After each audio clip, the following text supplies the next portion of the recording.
Saya akan menjawab pertanyaan yang pertama.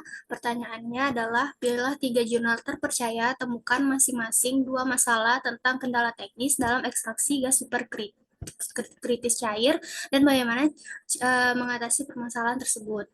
Untuk jurnal yang pertama, saya mengambil jurnal dengan judul Teknologi Ekstraksi Fluida Superkritis dan Maserasi pada Zingiber Officinale Roscoe, Aktivitas Antioksidan dan Kandungan Fitokimia.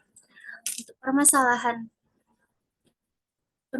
pada jurnal ini, untuk yang pertama itu adalah ekstraksi komponen polar sangat dibatasi oleh kekuatan pelarut CO2, di mana pelarut CO2 ini memiliki titik kritis dalam kondisi yang relatif ringan dan biaya menjadi rendah, tersedia dalam jumlah yang banyak, tidak beracun, mudah terbakar, mudah dihapus dari bahan yang diekstraksi, dan ramah lingkungan.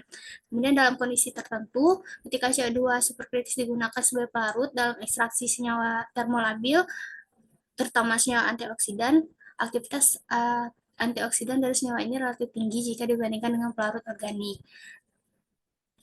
Solusi dari permasalahan ini adalah dapat mengkombinasikan dengan pelarut polar lainnya, misalnya itu etanol, untuk meningkatkan efisiensi ekstrak senyawa polar, sehingga dapat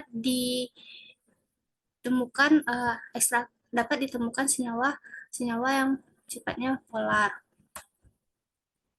Untuk permasalahan yang kedua, itu adalah pengaruh kondisi proses tekanan, suhu, dan waktu terhadap rendeman ekstrak, di mana di sini semakin lama ekstraksi, rendeman yang diperoleh itu semakin tinggi, karena akan semakin lama pula pelarut dapat masuk dan memecah dinding sel tanaman, sehingga semakin banyak komponen-komponen senyawa yang terekstrak.